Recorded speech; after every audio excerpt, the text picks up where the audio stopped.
Hello everyone, this is my submission video for CRDQ, which is a marathon coming up here in April, hosted by Games Done Quick. And yeah, like I said, this is my submission for Horizon Zero Dawn. And the category I will be going over here is the Frozen Wilds or New Game Plus on Ultra Hard difficulty. So, I hope you will enjoy this little commentated run. So without further ado, let's get into it.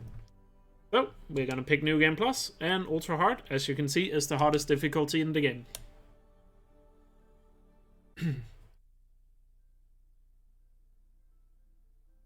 And just a little heads up for anybody watching this, on my splits you can see on screen I am comparing against my average splits and not my PB.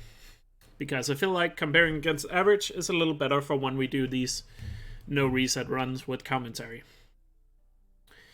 Anyway, time will start here as soon as we skip the first cutscene. Here we go. So starting right off the bat, you will notice that I'm rolling. That is because rolling is the fastest movement you can do with Aloy. Or dodging, if you want to call it that.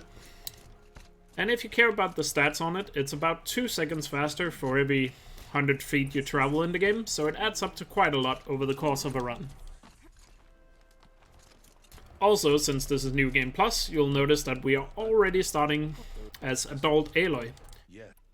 So for people that haven't played New Game Plus, when you start a New Game Plus playthrough of this game, the childhood section is automatically skipped. So this means that we are starting right off the bat as adult Aloy. Which works out pretty well for speedruns, because the childhood sections is a bit of a auto-scroller / tutorial, so it's very nice that we can skip it and get right into the action right off the bat. So coming up here is our very first fight against the Sawtooth. And for the Sawtooth we're going to use our freeze cannon, called the Ice Rail. And we're going to use our striker bow with the hardpoint arrows. And I'm going to be using a triple shot, meaning I'm going to shoot 3 arrows at once, which is a skill Aloy has. So I load in the triple shot to my bow. Switch back to the ice rail and head straight for the Sawtooth here. Then we're gonna freeze him over. Completely freeze him and then hit him in the eyes to kill him in one shot.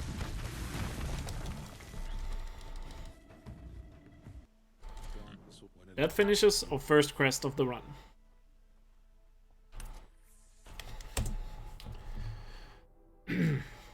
So the reason why I froze the Sawtooth there is because for certain machines, not all of them, but most of them, when they are frozen, they take more damage.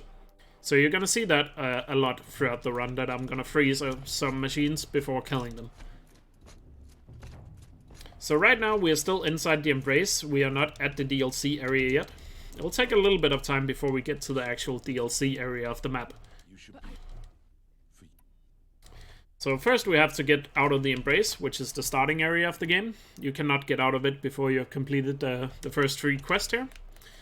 So we have to complete those first before we can leave. So this starts off pretty the exact same way as if you have watched the main game speedrun of this.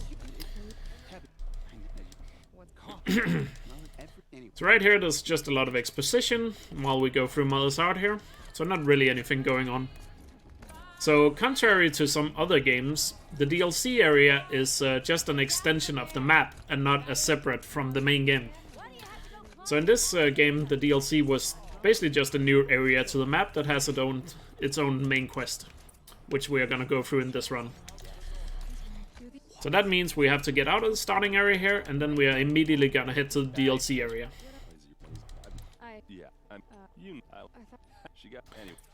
So just a couple of things here. For New Game Plus, that means we already have all the best stuff for speedrunning. Like our weapons are fully upgraded, and we have, as you can see, we are wearing the Shield Weaver. I'm gonna talk about that a little bit more once we get outside the Embrace. And also, since we're playing on Ultra Hard, not only is Ultra Hard the hardest difficulty, it also has some unique features to it. So I'll talk about a little bit about that once we are past the proving here, which is the next thing coming up. So go through the dialogue here and skip through that, and then we're into the proving. So this is all part of the main quest, you know, for the main game. So none of this really has anything to do with the DLC, but we have to do it in order to get outside this area.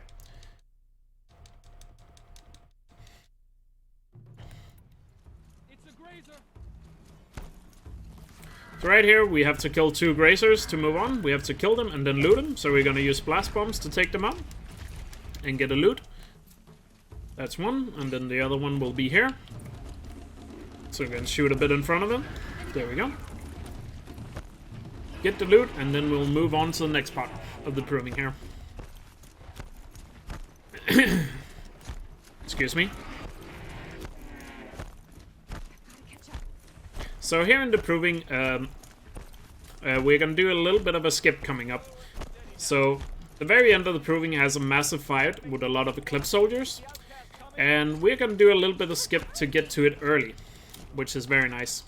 So it turns out the checkpoint for that fight is a lot bigger than you would think it is. So we can actually hit the checkpoint in a completely unintended way. So you're gonna see that coming up here in 1 sec. So first we're just getting through the proving here like normal, jumping across those logs because it's slightly faster, and just running across them.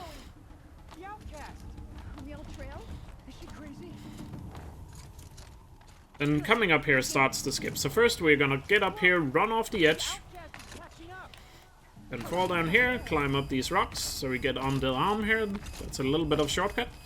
And then the second part here, we're gonna go to where the checkpoint is.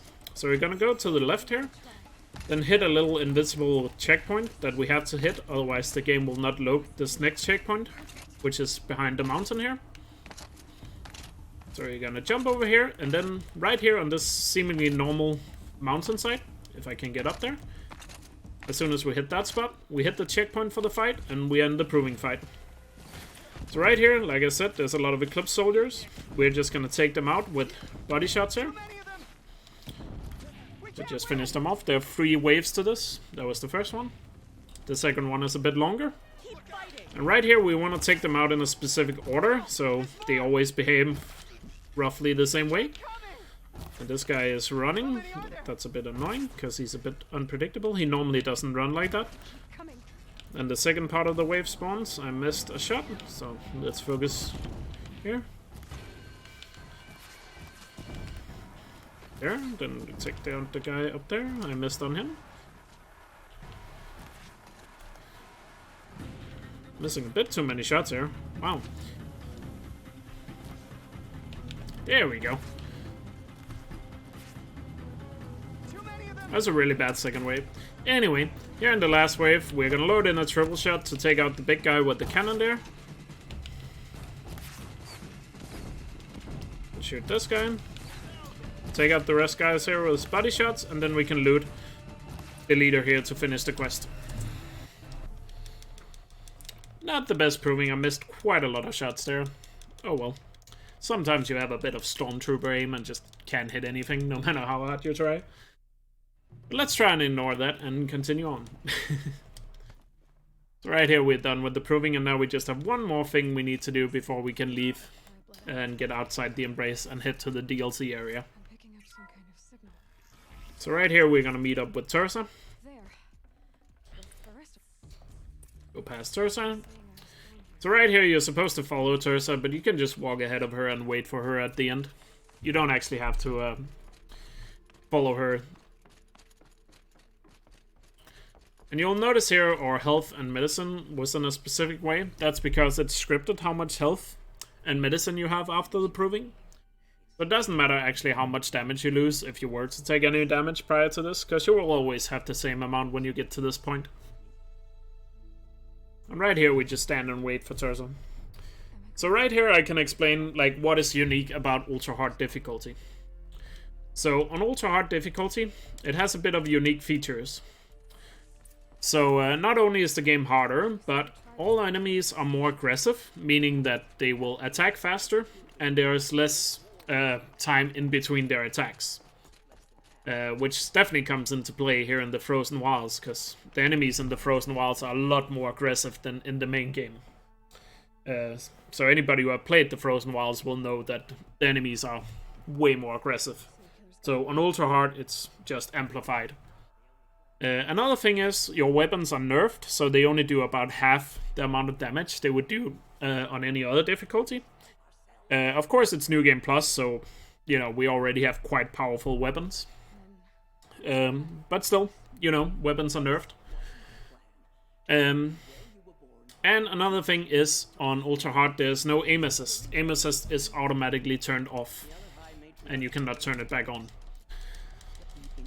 But it doesn't matter too much to me, because I personally prefer playing games without aim assist, so I'm not too bothered about that. But here's the last thing we need to do before we can lead the Embrace here. We're gonna do a little slide down the mountain, roll halfway down, and that's an easy way to get down. And then coming up here is the Corruptor Fight. So this is usually the first fight that a lot of people have trouble with. But this fight is very scripted, so we can abuse that fact a little bit here to take advantage of it. So we're gonna go through the dialogue with him here. And then the fight starts. So I'm gonna use my proximity bombs. These are basically landmines. So I'm gonna plant them right here, because that's where the Corruptor is gonna land. Then I load it in a triple shot, and then I'm gonna ready to fire a bomb through the gate here as soon as it blows open. There we go. And there you can see the Corruptor jumps a bit forward, which is gonna make him jump in a little bit faster, and I can kill him right away there with the triple shot. Because he always lands in the same spot, which we just take advantage of. And the reason why I shot the bomb there through the gate is because, as you can see, the Corruptor cannot jump forward or teleported forward. What's it called? It worked. So the Corruptor is normally the last guy to jump in, but if you shoot a bomb right as the gate breaks and hit one of the Striders in the front, the Corruptor will skip forward and jump in slightly earlier. So now we're outside the Embrace, and we can start moving towards the DLC area. Unfortunately, the DLC area is at the very top of the map, so we have a bit of a ride there. So of course, if this was in the marathon, we would do... we could do a good amount of donations here, or any announcements, or whatever you guys would want to, you know, announce here. But, I'm just gonna continue the commentary here. So now we're on the mount here, which is the fastest way you can move from A to B, is using your mount. Of course, a mount cannot be used inside buildings or inside settlements, so it does have some limitations, but moving from A to B, we're definitely using the mount. Excuse me. Now, while we're on the way here, I can talk a little bit about the weapons I'm using in this run. So, so the weapons I'm gonna be using in this run is the bow I'm currently using is the striker bow. The striker bow has an ability that when you pull the bow all the way back, it gives a damage boost to your weapon, or a damage boost to your arrows. So you want to pull the bow all the way back for every single shot you fire. But since it's New Game Plus, we have the bow very highly upgraded, so pulling the bow back is really quick. Because it has max handling, so we can also reload it pretty quickly. The second weapon you will see is the ice rail, which is the one I used to freeze the sawtooth earlier. That, it's basically like a flamethrower, but with ice. You could call it an ice thrower, if you will. And it's just a very effective way to freeze enemies, because like I said, when enemies are frozen, they take more damage.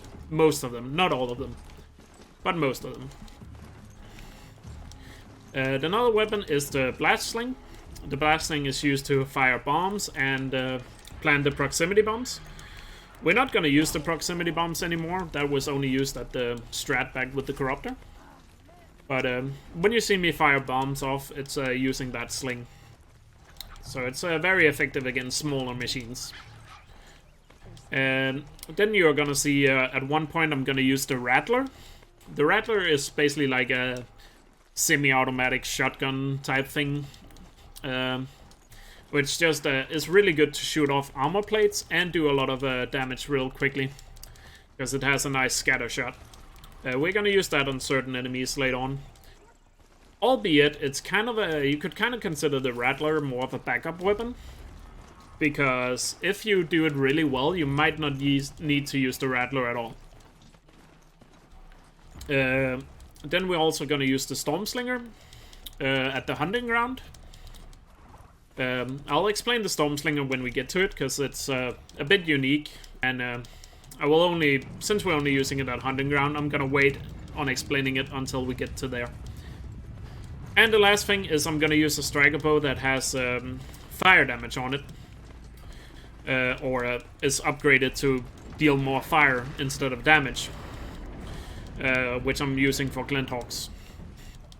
So you'll see that when we get to some Glinthawks in a bit. Also another weapon I forgot. We're also gonna be using the champion bow to freeze one enemy a bit later on. But I'll point out that bow when we get to it, because it's another weapon that's only used once. Oh, a lot of machines in the way here.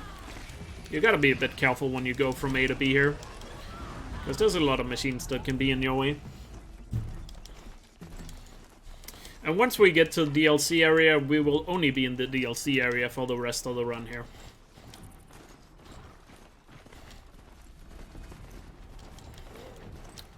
Because then we're just gonna start the main quest of the DLC and then, you know, play through it until it's over. We will be doing a bit of side activities once we get to the DLC, but I explained it there. Also, if you're wondering a bit more about my weapons and how they're set up, like which modifications I have on my weapons. Unfortunately, doing a run like this, I don't have time to go into full detail on all my weapons. But if you go to my YouTube channel, you'll be able to find a video that shows off all the weapons I use in New Game Plus speedruns, as well as a few other things that goes into it as well. So check out that video if you want an in-depth look into the weapons I'm using.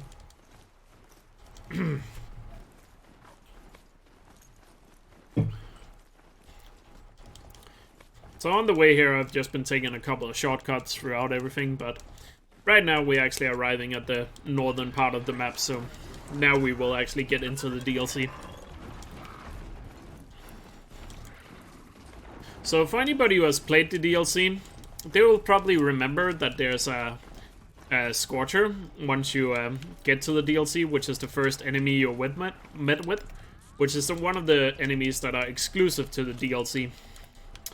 But it turns out you don't actually have to fight it, but of course everybody who plays this game wants to fight it. And it's very challenging because the Scorcher is the most aggressive and fastest machine in the entire game. So basically every time I watch somebody play the Frozen Wilds for the first time, they usually struggle with the Scorcher. Because like I said, it's very aggressive and very fast, unlike anything in the main game. So it's a nice way that they kind of introduce you to the DLC.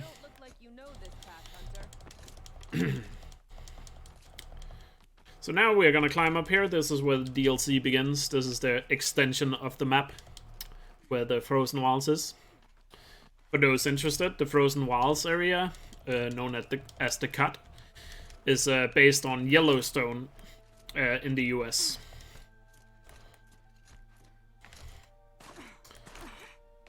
So right here we're gonna do a little bit of skip over the mountain here, as you can see. The Scorcher is down to a right here, but we're just gonna go right past him by you going over the mountain like this. You can see the Scorcher is running over there. He was normally supposed to greet us, but going over the mountain like this, you can just completely ignore him. And then going up this path here, it turns out there's a secret pathway back here where you can climb up. Instead of taking the normal road around, which would lead to the Scorcher. And then going through the cave here, we're gonna get hit with the big title card.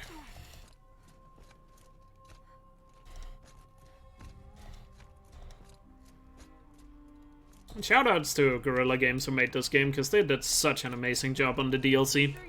It's one of the best DLCs I've ever played, or it feels almost shameless to call it DLC. It's definitely more of an expansion, if you will. But like, they pretty much improved on everything going into making the Frozen Wilds.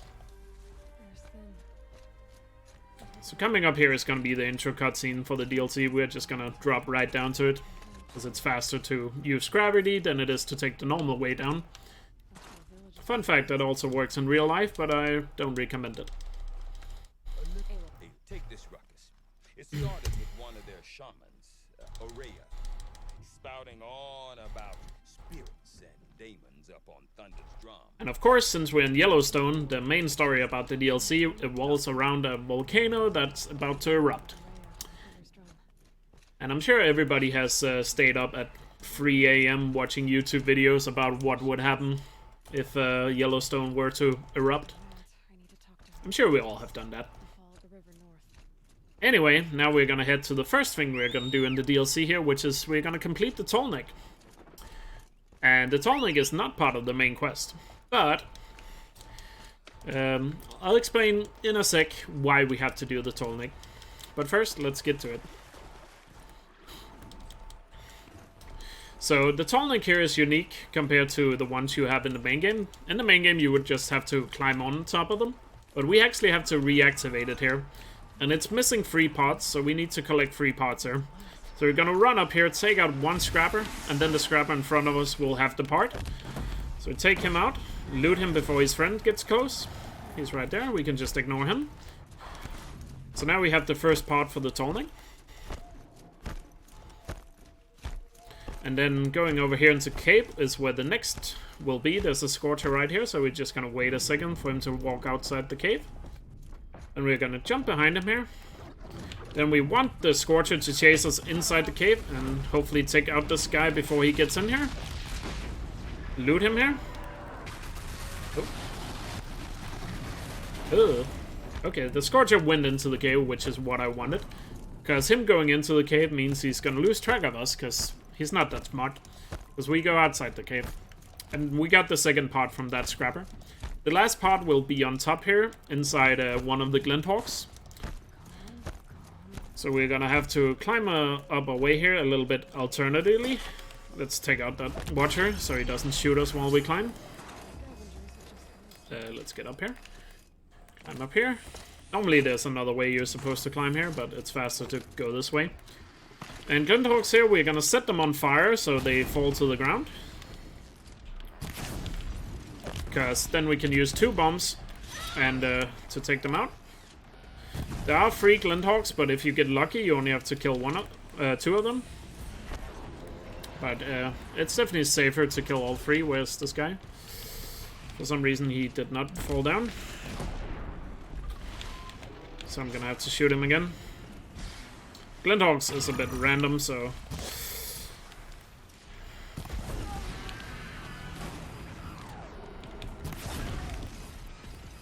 There we go. Both of them landed next to me. Because Glinthawks don't always like to fall into the same spot. So, just kind of have to work with it. Alright. But now we have all 3 of the Tolnik parts. So now we have to clear the Tolnik here. So we're gonna do that by killing all the machines around it. There's 2 Glinthawks and 4 Scrappers. So we're gonna take out the 2 Glinthawks here. Like that. Then we're gonna head our way down here and take care of the Scrappers. Now it's important we stay on top here, first of all, because then the Scrappers can do any melee attacks on us. And secondly, there's a little conversation skip we want to do, or dialogue skip, once the last Scrapper dies here. They can be a little bit tricky to hit when they run off like this. Because now he's going to be behind there. I might have to jump down to get him. This is a really bad start to this, but... Oh well, what can you do? Yeah, I have to jump down for him, so I can't get the dialogue skip here, unfortunately. Because he decided to just completely get out of here.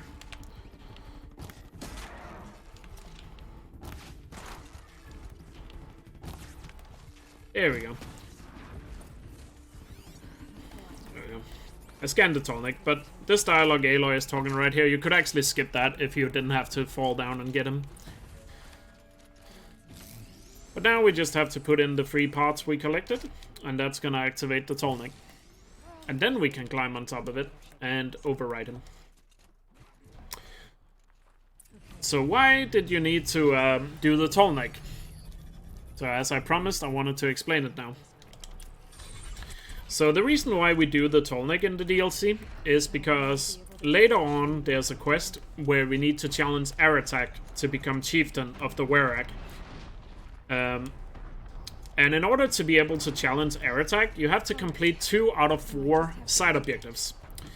One of them is the Tolnik, and the other one we are going to do in this run is the Hunting Ground, because those are the 2 fastest. Or the Tolnik is faster because it's closer. The other 2 things you could do is collect 9 collectibles of the pigments. You need to collect 9 pigments, but obviously collecting all those takes a lot of time because they're all over the map. And the bandit camp is really far out of the way, so it would take too long to get to it. So that's why we do the Tolnik and the Hunting Ground instead. Because it's just more convenient. So now we're done with the Tolnik here. And you don't... also, you can do those things before you challenge Aratak. You don't have to do them... Or before you get the quest to challenge Aratak. You don't have to do them... you don't have to do them once the quest starts. So now, we're gonna meet up with Natuk here. We're gonna take out this control tower here. We have to take out the control tower first, and then kill all the enemies around it. So I'm gonna freeze the long leg here, so I can take it out pretty quickly. Gotta be careful here, because the Scrabber is right next to me as well. There we go. He's down. Now focus on the Scrabber. Nice. These 2 guys are gonna come over here.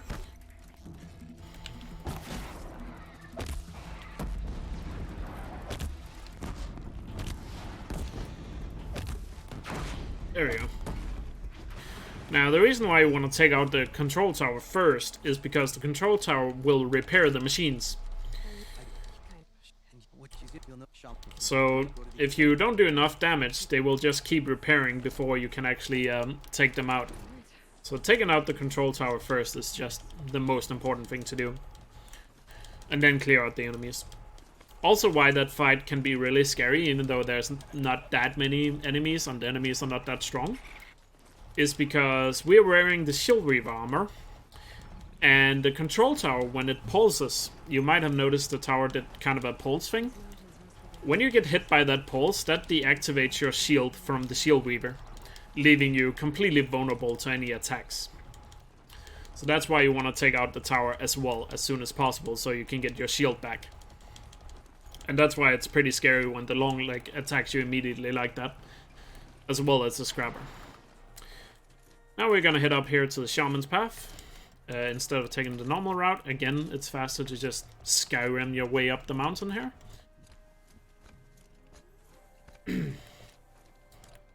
And I guess I forgot to mention the Shield Reaver when, at the beginning of the run, but the Shield Reaver I'm wearing is the armor, which has a shield on top of your health. That's why my health bar is blue and not red, because there's a shield on top of it. And it works kind of like if, you know, if you played Halo, you have a shield on top of your health, and it regens once it depletes. So it basically can tank a lot of damage for you. And also means you have to use less health potions. So now we're inside this cave here. This is supposed to be kind of a maze, but of course it's a speedrun, so we already know the correct way to get through it. So the Shaman's Path here is just a path to get up to meet with Aurea, which is one of the main characters in the DLC. She is at the end of the Shaman's Path here. So there's basically just a lot of movement here in the Shaman's Path. We're not gonna fight anything. There's gonna be some stalkers right here, but we don't have to do anything with them, because we can do a little bit of skip to just get out of here. And we preferably want to do it quick so we don't lose any damage. There we go.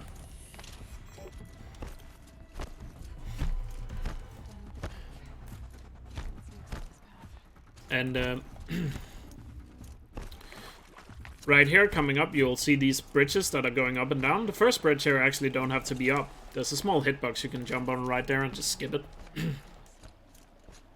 Excuse me. And right here we're gonna do a skip to get on top of this one, So we're gonna jump on the ladder here and jump across to activate the bridge. Normally you have to fall down and climb all the way up here, but with a very precise jump like that, you can get on top of the bridge early. And it's not as easy as it looks, because you can only stand on top of that ladder thing there for like a frame or two. So you have to be pretty precise with your timing of the jump. Right here, if I'd been a little faster, I probably could have made the cycle of the bridge.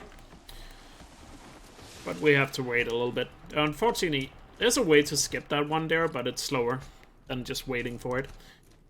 Bit unfortunate, but oh well.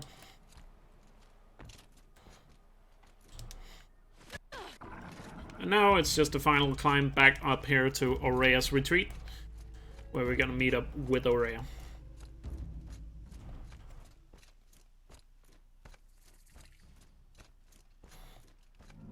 So right here, there's an optional fight you could do with not a Fireclaw, Frostclaw, my bad. But you don't actually have to do this fight. You can just walk past it. It's completely optional.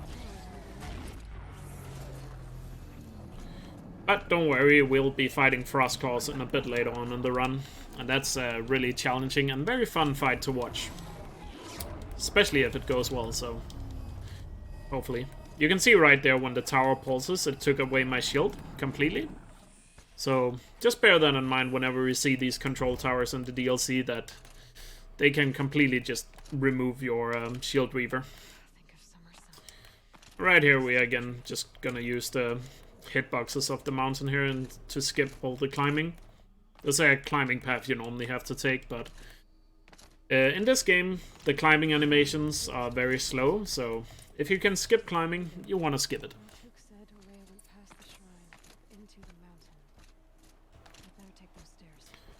And right here, we're gonna head inside Orea's retreat, and then Orea will be at the end of this building here. Don't worry, we will get back to the combat again once we're past this area. Then there will be a lot of combat for the rest of the run. And some really tough fights coming up. Because like I said, the DLC is definitely harder than the main game. Right here, there's a big door we need to open. So there's a puzzle in here we have to complete. And this is one of those classic get the light back to the source type puzzles. And the puzzle is always the same every time, so we already know the answer to it. So we can just plug it in right away.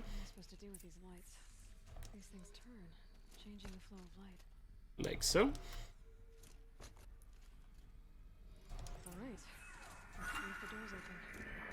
And then we can head back, because now the door is open.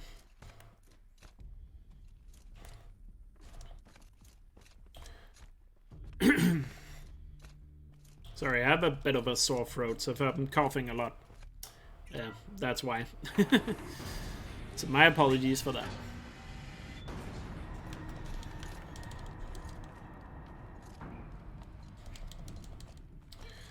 So now we are almost at the top, and then there will be a little hologram we have to watch, and then we can move on.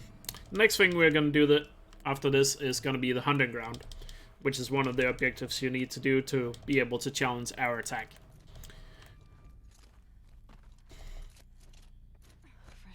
Because right here when we meet up with Orea, she's going to tell us that we need to challenge our attack, because otherwise we cannot go inside the firebreak facility at the end of the game. Right here we're going to do a little bit of skip, because normally you have to go all the way around to climb here, but we are just going to do some precise jumping here. We'll jump around and get up here to the door, instead of going all the way around.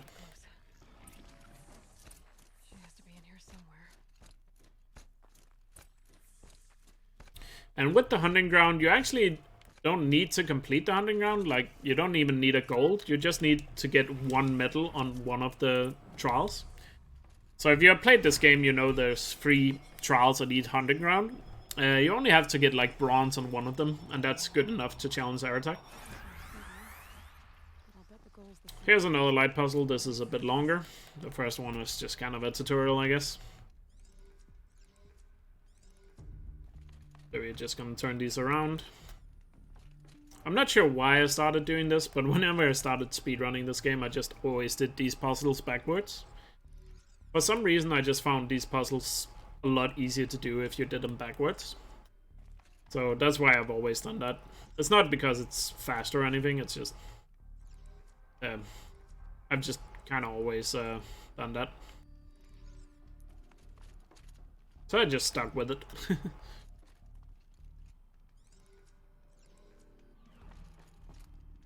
And then as soon as this is done, a hologram is gonna start. And then during the hologram here, there's gonna be some dialogue. And we're gonna use that to craft ammo. While Cyan here is speaking. Well, the spirit. Because we don't know the spirit is called Cyan yet. Is someone there? Aurea? Aurea, I need As soon as it's done, we are gonna talk to Aurea here.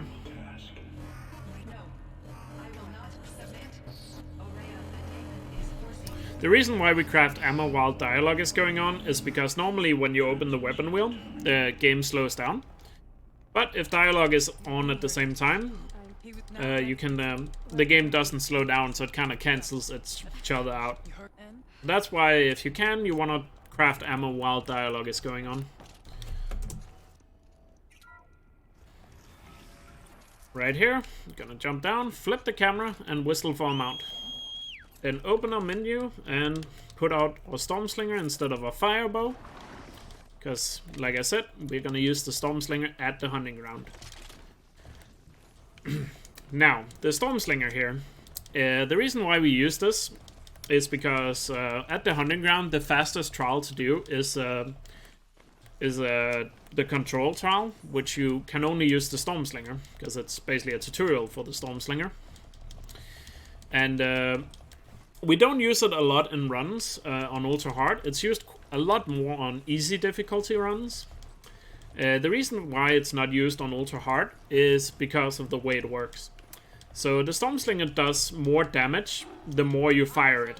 So like the more you shoot, the more damage it does. Like it charges up. However, if you overcharge it, it does recoil damage and then damages yourself. And it just so happens that on ultra hard, if you overcharge it, it does enough damage to kill you. So that's why it's not that great to use on ultra hard, because you want to be as close to overcharging as possible, so you do as much damage as possible, but you don't want to overcharge because then it kills you. But it's still by far the fastest hunting ground trial here, so that's why we have to use it. So in the hunting ground here, we have to kill 4 small enemies and then 1 Ravager. So you're gonna see me here. As soon as it turns purple, that's when it's fully charged. And you can see it does damage. Oh! And I was actually letting go of the trigger there, but as you can see, as soon as it overcharges, it recoils damage and completely kills you. So you gotta be really careful with it. It takes a lot of practice to get down and using it. On easy, you can just pretty much spam it, because on easy it does not do enough to kill you. Like you can see, you want to be as close to purple damage as possible. So you do as much damage, but you don't want to just overcharge it. You can also shoot the ground, because it also does damage if you just hit the ground next to the enemies. Which can be a bit easier than hitting them directly. And also be careful with the big guy here. Right, he's down. Be wary of your health. Need 1 more. There we go. Oh, he didn't die. What? There we go. Just 1 more shot. He was a 1 shot anyway. And there we go. Not the best hunting ground trial, but that is a very tricky trial to do, especially when you want to do it really fast. Then right here, we're going to switch the Stormslinger out for the Rattler and fast travel back to Song's Edge here. Because the Rattler is going to be used for the Frost Claws coming up. Which we're going to be fighting soon.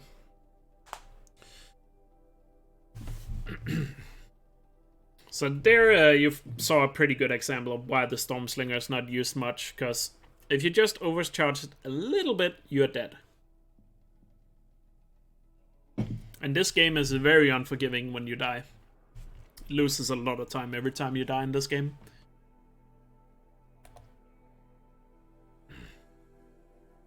And the only thing we have to do here at Song's Edge, as soon as the loading screen is over, is head straight over to Aratak and challenge him to fight for the Weirich.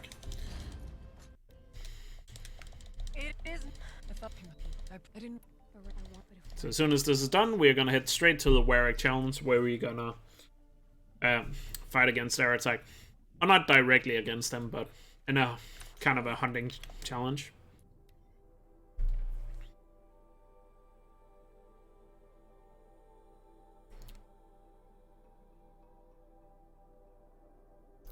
So, the Weirich challenge has 3 parts to it. The first 2 parts is just killing specific enemies.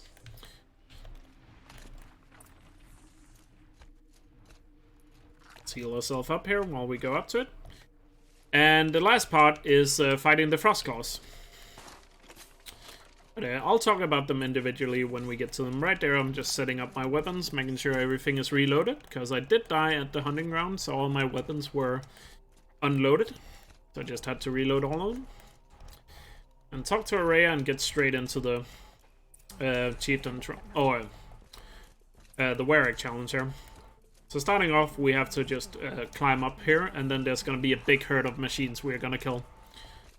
So in the first herd, there's going to be 3 Lanthorns, 3 Watchers, and 2 Longlegs. So we're going to try our best to take out the Lanthorns first, because they have a tendency to run away and hide. So we want to take them out before they do that, and then focus on the other machines afterwards. As soon as the Lanthorns are dead, the Lanthorns are dead, the Longlegs should be close enough to us, so we're gonna start working on them, which we preferably want to try to freeze, and then headshot them like we did with the one back at the control tower we saw earlier. And then the Watchers is just simply taken out with bombs or arrows, depending on how far they are away.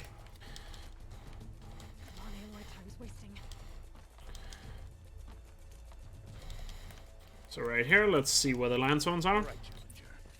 Right down there. Let's see if we can take them out fairly clean. Let's go for the guy in the back first.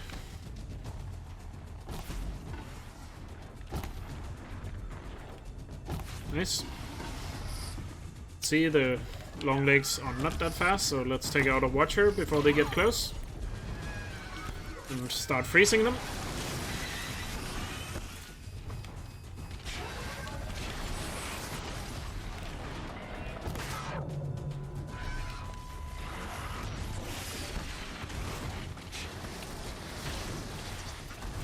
There we go, and then go for the headshot with a triple shot.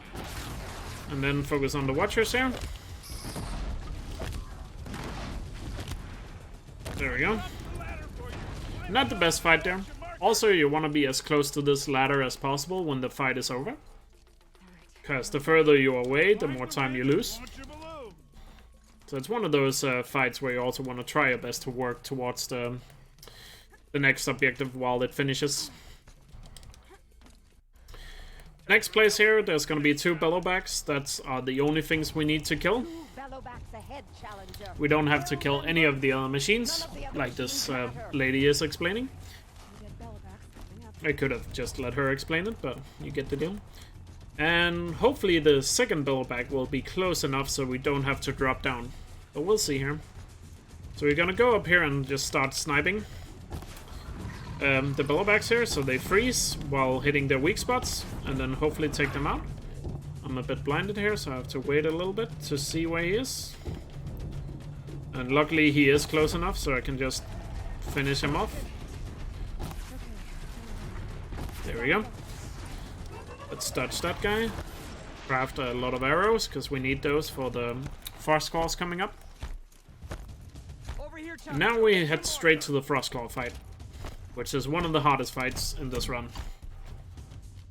Now, normally here you have to take a specific path to get to them, but we are just gonna go down here to where the fight takes place. Because the checkpoint for the start of the fight is a lot bigger than you would think. So you can see the fight is just going to start right there. Now the first Frog's Claw here is very scripted. He's just going to stand right there, and hopefully I can take him out before the others start attacking. Like that. And then we have to start dodging here, because they do a lot of damage. That guy hasn't jumped down yet, so let's work our way to the other guy. And hopefully we can get them separated, so we can focus on one at a time. I want to hit one of their weak spots, either their belly or their shoulder, so they freeze. You can see there are these frost or blue canisters on them. If I can get one of them to explode, they will completely freeze. And that allows me to do a lot of damage while they're frozen. I have to be very off my health here, because they do a lot of damage if you get hit. There we go. That was stuck between a rock and a hard place, literally.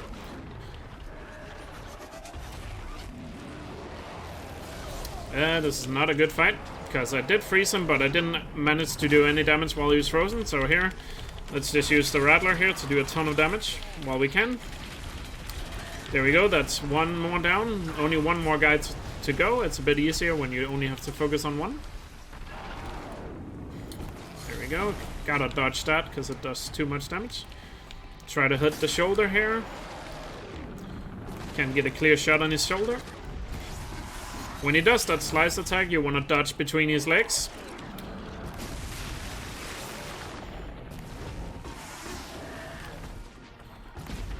There we go. Can he freeze?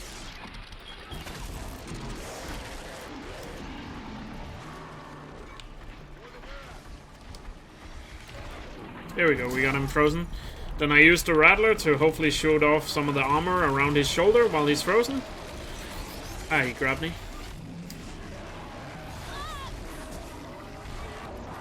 Because then one of his shoulders is going to be a lot easier to hit. To freeze him.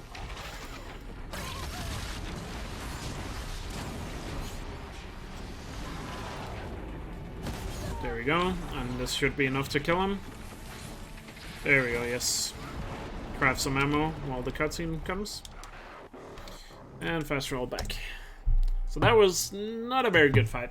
That was quite a challenging fight. But that fight can be done really fast if you do it pretty well. Fortunately, I'm a bit rusty when it comes to the DLC, but hopefully I can get rid of the rust here in the coming weeks.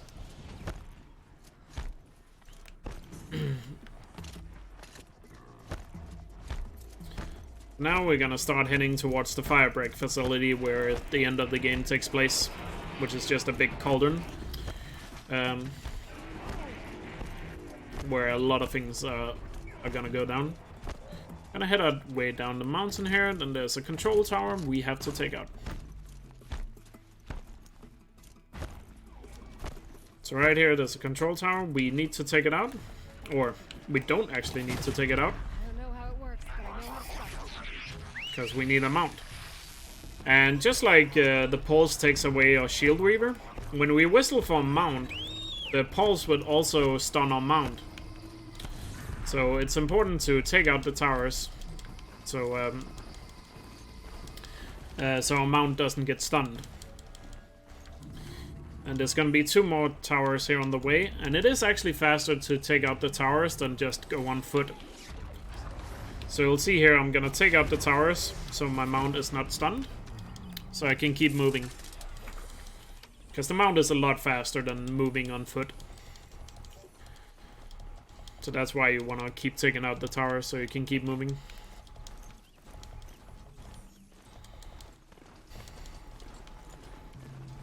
It's a bit of a fight here, so let's try to get around that without any trouble.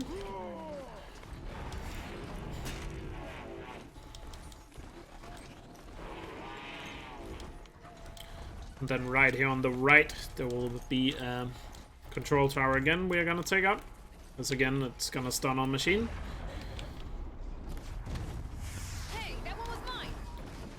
There we go, and as soon as the tower is destroyed, our machine is unstunned and we can move on.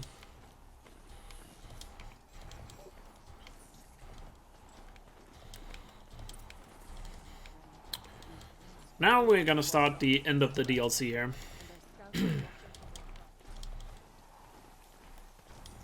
Which is heading inside the firebreak facility.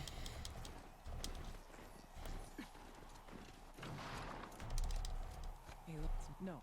Yeah. You. It was this.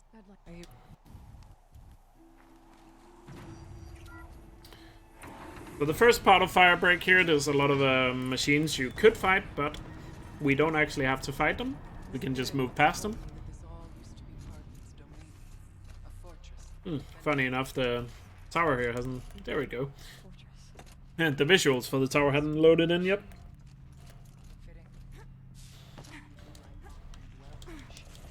But yeah, like I said, there's a lot of enemies here that you could fight if you wanted to, but when it comes to this game, killing stuff that is unnecessary is just a waste of time, so we don't do it. We're just gonna walk past this Roger and move on. We don't have to worry about air attack and Aurea here, because the good thing about this is if we get too far ahead of them, they will just teleport closer to us. So we don't have to wait for them at all. Not much farther now. So like they are just programmed to teleport closer to you if you get separated. And we're gonna jump off here and aim our weapon. Fun fact, in this game, there's normally a falling damage animation when you take falling damage. But if you are aiming your weapon when you land on the ground, that cancels out that falling damage animation. So you'll notice whenever I land from a high jump, I aim my weapon to not get that animation.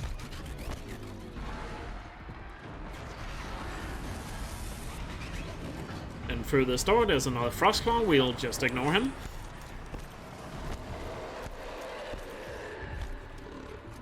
And then coming up here is a bit of a hologram we have to watch. So we'll just play that. And while that plays, we can just set up our weapons for the upcoming fights. And get a bit of loot while we're at it, because there's some extra health potions in these.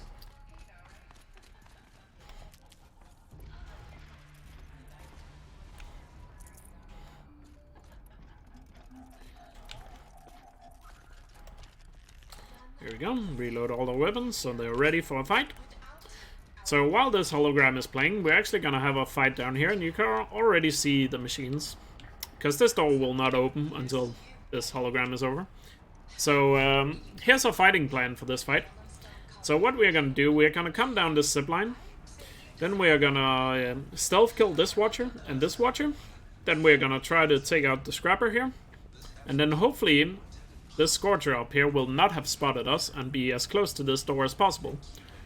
Same with this Scrapper, but the Scrapper we can just snipe from a distance. Because we want to finish the fight as close to this door as possible. Because that's the next place we're gonna go to. But that's also why we're gonna try to stealth kill the two Watchers and snipe this guy without anybody noticing us. Oh, he's over there. Because the Scrapper is pretty fast, so hopefully we can avoid him getting close to us. We want him to stay at the door.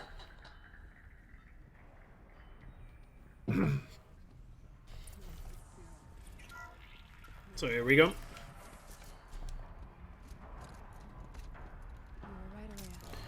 We're gonna come down here.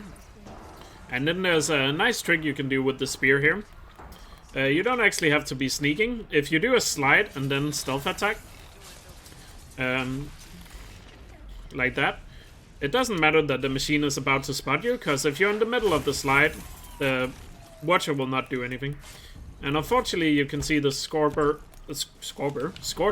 did spot us, so we're just gonna have to fight him immediately here. And right here you get to see just how aggressive a Scorcher can be, how much damage he can do real quick. So we're trying to freeze him here before he moves too much. There we go. And try to land some big shots on him. Let's use a Rattler here to finish him. There we go. And where's the last Scrapper? He's down here. There we go. Then we're gonna reload our weapons, because our next fight is coming up right away here. Because when you try to open this door, a Thunderjaw is gonna spawn behind us. So what we're gonna do with the Thunderjaw, we wanna freeze him immediately. So we're gonna go over here and stand here to bait him into rushing us. So he's gonna come running straight towards us. We're gonna dodge him right before he hit us, and then start freezing him. And hopefully try to avoid his attacks. There we go. Now he's frozen. Now we're gonna shoot off the plates that covers his heart. And then try to land some heavy hits into his heart here. So we wanna try to get on the side of him. So we can shoot directly into his heart. That was a bad shot. At the opportunity, he's gonna charge. Gonna try our best to dodge. He's gonna swing his tail. There we go. I can't hit the side of him. There we go. He's dead anyway. But yeah, you want to try to get as many shots into the heart of him as possible. So you want to be on the side of him. But yeah, didn't go too well, but I'll take it.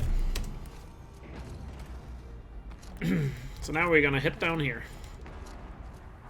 And now coming up here is a pretty unique skip.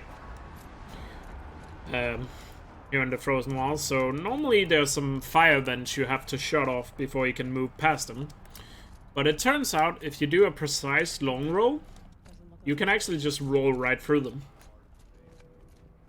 So instead of having to do a lot of climbing to get around this, we're just gonna try and time a long roll here to get right past this. A long roll. Oh, rolled a bit too late. And that was too early. That did not go too well. So let's climb up here again. Let's see if we can time it correctly. There we go, that was perfect. As you can see there, then we land on the other side and we did not have to shut off the vent. So now we're just gonna climb up here. 1 second. There we go. Then we're gonna override this, which is gonna shut off the vents. And then we can do a very precise jump from here to grab onto this box. Even though that you're not supposed to do that. A little bit unintended jump. And then we have to override this bridge so Aurea and Aratak can cross as well. The overriding tool is recharging here, so you just have to wait a little bit.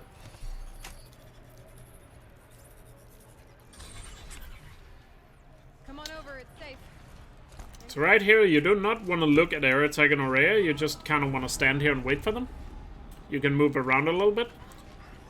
But as long as you don't look at them, they will most likely come closer to you here. We just kind of have to wait for it. There we go, because they are the only ones that can open the gate. So you do not want to look at them. Because if you look at them, they're going to start fighting the Shell Walker behind you. Instead of moving along. Right here, we craft ammo again while dialogue is going on to cancel out the slowdown.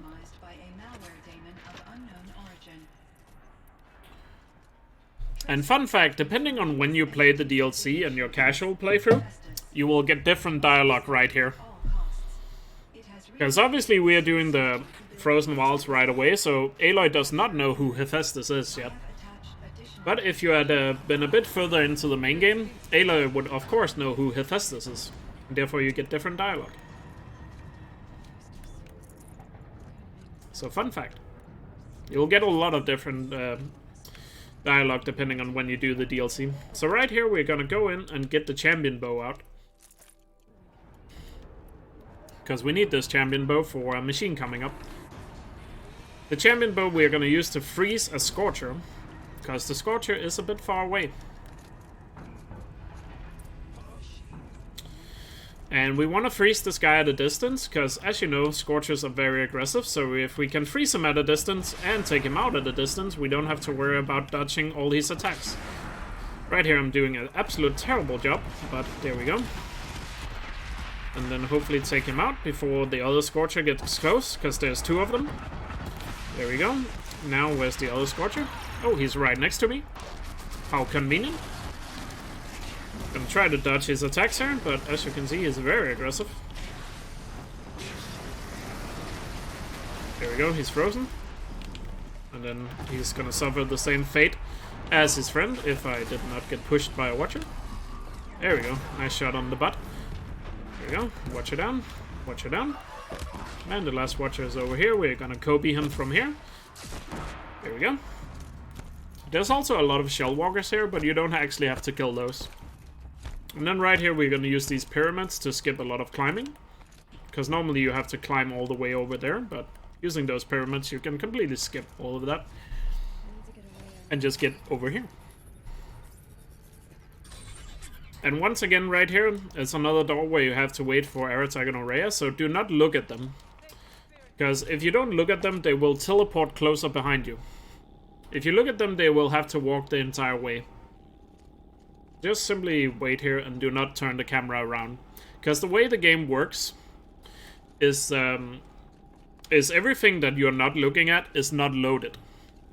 So if you don't look at it, it's not loaded in. Because that's how the engine works for this game. Or it is technically loaded in, but the game can do some tricks behind you, I guess. I'm not that technical, but that's kind of how it works. Here we're going to do a little precise jump to get a bit down a bit faster. Because like I said earlier, gravity is faster than climbing. But please don't use that in real life. In real life, I definitely recommend using safe strats and climb down from things. The reconfiguration of this facility has introduced instabilities into the primary geothermal pipeline.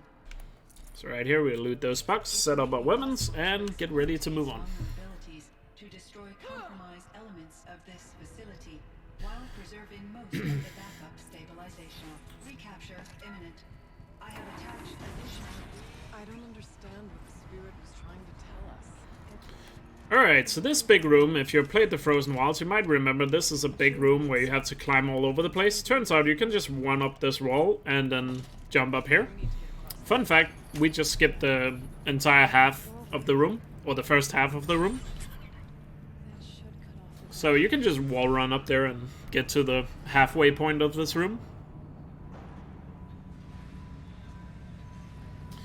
And then skip the cutscene. By the way, do not press any buttons during that cutscene or the game will crash. And for the second half of the room, we are gonna run up this wall as well. And skip the second half, because, yeah, why not? Wall running is pretty amazing. So now we'll skip the second half of this room that normally takes forever to get through.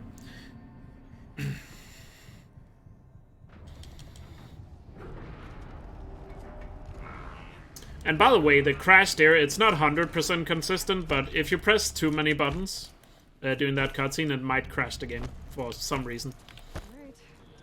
And take out those guys so he doesn't give any trouble. And then get on a box.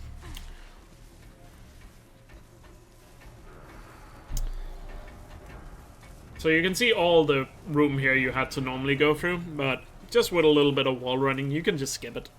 No reason to do all this climbing and platforming. This is not Super Mario. We don't want to do platforming. So right here, we're gonna jump off the box as soon as we are above this arm, so we can get down a little faster. Like so. And then we're at the bridge, and we can let Eretag and Aurea across.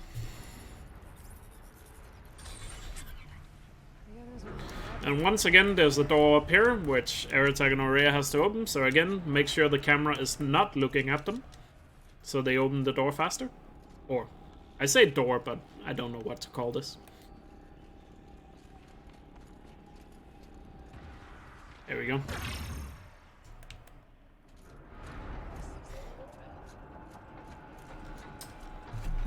I keep forgetting to split during this run, I've just noticed.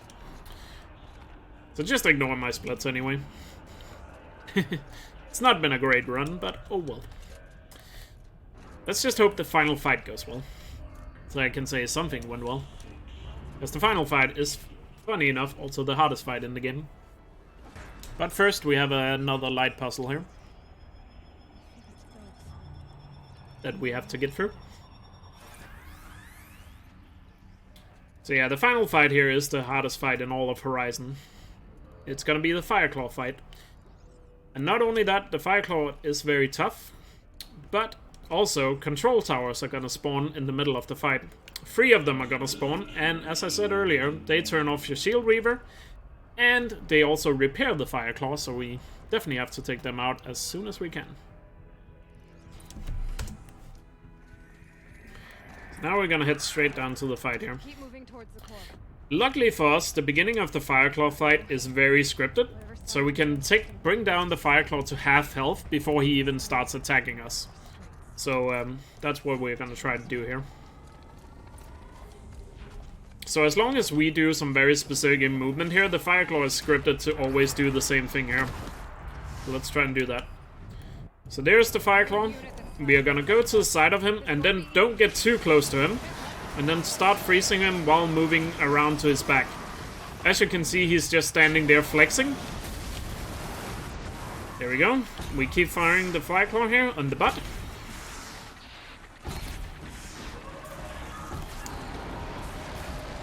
And we'll know he's on half health when the first tower spawns. There we go. So he's very scripted there at the beginning of the fight, but that scripted flexing there from the Fireclaw, that will end if you get too close to him. So you can't get too close to him. Alright, so now he's on half health, so let's try and freeze him again. That's a very nice attack of him to do. Very generous. And also this Fireclaw has a ton of attacks. Oh, Jesus. A ton of attacks that can one-shot us, so we also have to be very careful.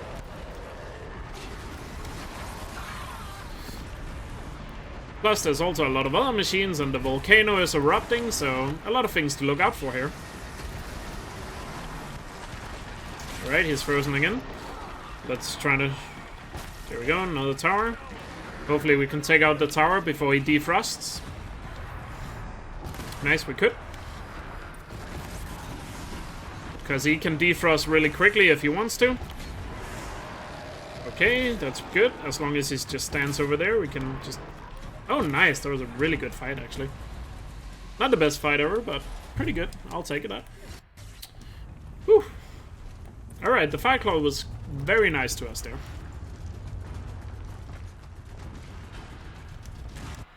Skip the cutscene. And that was actually the final fight of the run, but the run doesn't end until we have talked to Aratak back at Orea's retreat here.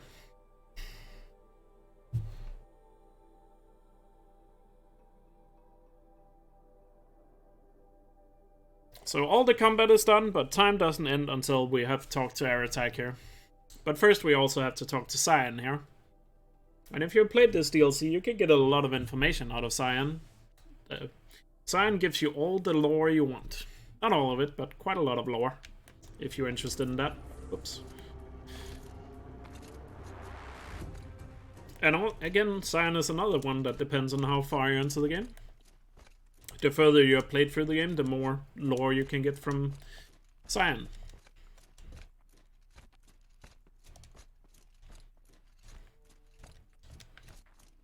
But of course, we are just gonna go through it as fast as possible, because it is a speedrun after all. As soon as that's done, we're gonna fast roll outside, and time ends once we talk. As soon as we talk to Aratak. Can't speak.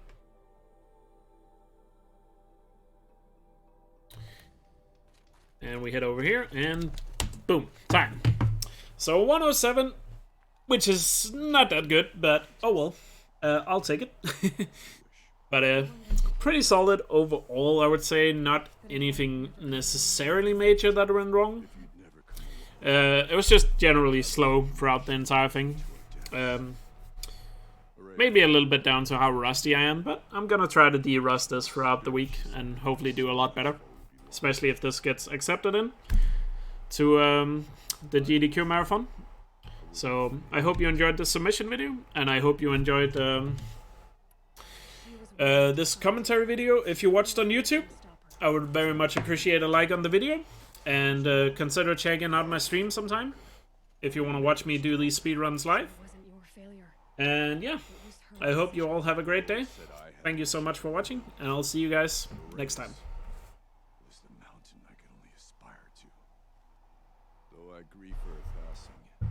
At last I truly know who she was, and why the spirit was so important. For so long she told me. If only you could have heard it, brother. Now I understand. There's something else, isn't there? I can't stay here, Aratak. And where I'm going, the Weirich can't follow. Besides, it already had a chieftain before me. A strong one, I think. A wiser one, for the path we shared. The daemon is gone, but there's much to be done. You mean the new units that Cyan said escaped the cauldron? Yes, fire claws. Now Tug has been tracking them from Song's Edge. I could help with those. I have no doubt. You're practically Banuk.